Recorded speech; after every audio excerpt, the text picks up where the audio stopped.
இன்னைக்கு எங்கள் அம்மா எங்கள் வீட்டுக்கு வந்திருக்காங்க. அவங்க உளுந்தஞ்சோறுக்கு அவியல் எப்படி செய்யலாம் அப்படிங்கிறத நமக்கு சொல்லித்தர போகிறாங்க.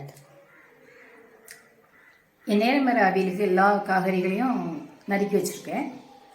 கொஞ்சோண்டு புளி கரைச்சி வச்சுருக்கேன். தேங்காய், ஜீரகம், வெங்காயம், வெள்ளைப்பூடு எல்லாத்தையும் உதிச்சு வச்சுருக்கோம். எல்லாத்தையும் சேர்த்து வச்சுருக்கோம். இதெல்லாம் அரைச்சி பிறுன்னு அரைச்சி போடணும். இந்த காய்கறியெல்லாம் குக்கரில் வச்சாச்சு. ஒரு 2 ஸ்பூன் போல் புளி கரைச்சல் விட்டாச்சு. இதில் என்னென்ன காயெல்லாம் சேர்த்துருக்கீங்க? வாழைக்காய், கேரட், அவரைக்காய், சேனக்கிழங்கு, உருளைக்கிழங்கு, சீனக்கிழங்கு தான் இல்லை, சீனரிக்காய் சேர்க்கலாம். ஆமாம், சரி. இது கொஞ்சம் நம்ம கொஞ்சம் தண்ணியாக வைக்கணுமா? கொஞ்சம் தண்ணியாக இருக்கும். அது உளுந்த சாதத்துக்கு நல்லா இருக்கும். சரி, இப்போ எல்லா காயும் குக்கரில் சேர்த்து கொஞ்சம் புளி கரைசலும் விட்டுட்டீங்க.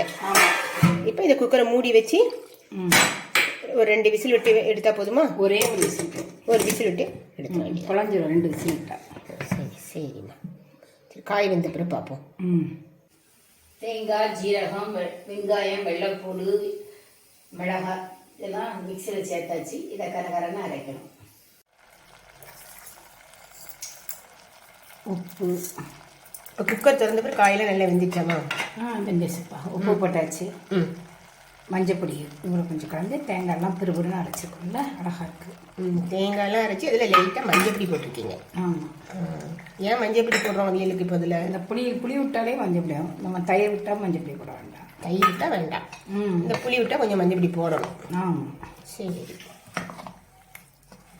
இது ஒரு மிளகாயும் மஞ்சப்பொடியும். தண்ணி போதுமா? போதும்.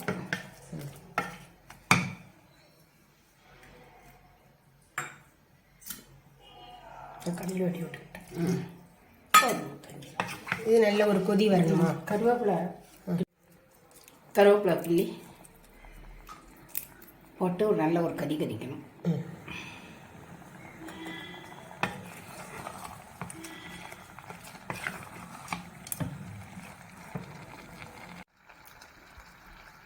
அவியில் நல்லா கொதி வந்துச்சு. எல்லா பக்கத்துலேயும் பச்சை வாடையெல்லாம் போயிட்டு ஒரு டீஸ்பூன் தேங்காய் எண்ணெய் விட்டு அப்படியே ஆஃப் பண்ணிட வேண்டியதான். நல்ல எண்ணெய் காஞ்சிட்டு ஒரு ஸ்பூன் கடுகு நல்லா வெடிச்சிச்சு. கருவேப்பிலை போட்டு அவியலத்துக்கு காட்டியாச்சு. அவியலுங்கிறது ஒரு பெரிய சத்தான உணவு. எல்லா வகையான குழம்போடையும் இதை சாப்பிட்லாம். எல்லா காயும் இருக்கிறதுனால இப்போ எல்லா டாக்டர்ஸுமே அவியல் டெய்லி வச்சு சாப்பிடுங்கன்னு தான் சொல்கிறாரு. சரி, சரி. இது நம்ம உளுந்தஞ்சாத்துக்கு இல்லாமல் எல்லாத்துக்குமே நல்லா இருக்கும், சூட்டாக இருக்கும். நல்ல சரிம்மா.